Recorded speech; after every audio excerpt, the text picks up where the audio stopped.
So I, like many other people, had the New York Knicks pegged as my favorite to come out of the Eastern Conference coming into the start of this NBA season. And while there have been some moments or glimpses of optimism here recently, what the Los Angeles Clippers did to the Knicks on Monday night should be a real warning sign of what's to come in the playoffs. And it's not something that we've never seen before, but I felt like the Knicks didn't have any sort of answer for Karl-Anthony Towns on defense in the pick and roll.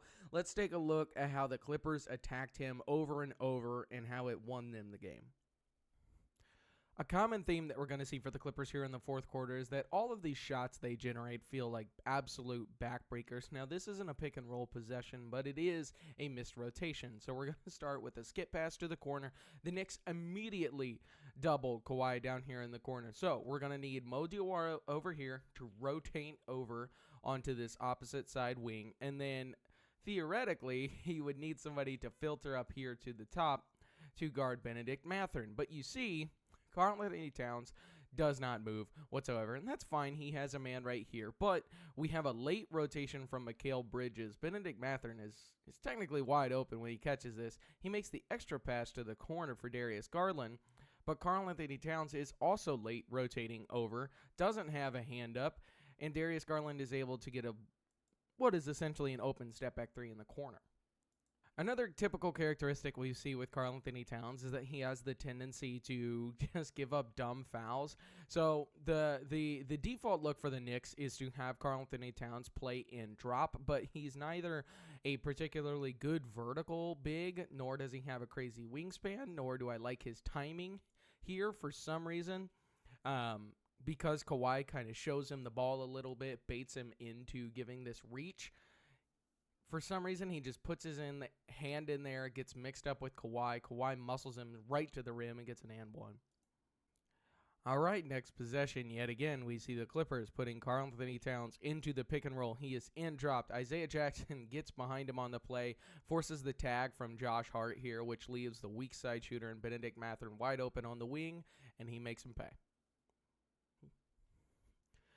All right, we have another pretty lazy defensive possession from the Knicks here. Now, they were on the second night of a back-to-back, but both of these games weren't in L.A., so they didn't require any travel. And when you're trying to prove yourself like the Knicks are right now, you should be trying hard in every single game. We see Chris Dunn is filtering out to the corner here after handing the ball off to Darius Garland, who is bringing Karl-Anthony Towns into the pick and roll. But this is a high screen and roll, so and you see Towns isn't so far back in drop, so this allows Darius Garland to get the ball over here to Isaiah Jackson in the short roll. Now, Josh Hart, I think, is trying to defend the corner because he doesn't realize that Derrick Jones Jr. is lifting here, and Jalen Brunson steps up to provide this help defense, but all he does is try to take a charge, which is lazy and nothing, and results in nothing on this play. Now we have a wide open wing shooter. Clips can't make them pay, but very easily could have been, a 16-point game.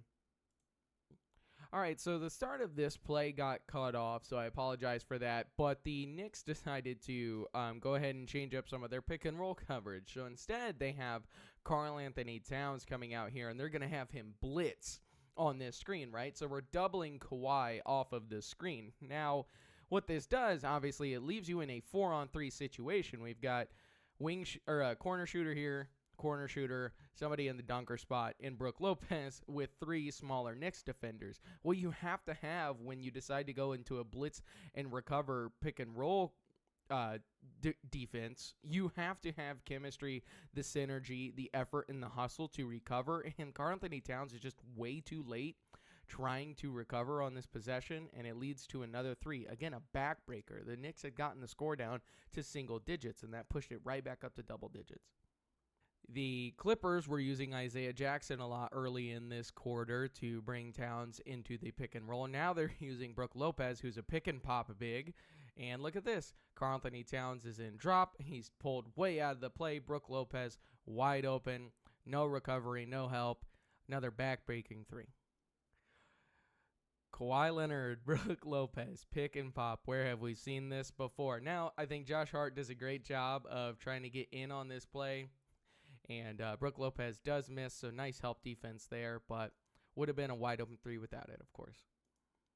And that's about all I have for this one. We saw the Clippers relentlessly attack Karl Anthony Towns in the pick and roll over and over again to tire him out. He did have a phenomenal game on the offensive side, but the defense is still just very worrisome to me. We'll see how it goes in the playoffs. Thank you so much for watching this one. Stick around if you enjoyed it. I'm out.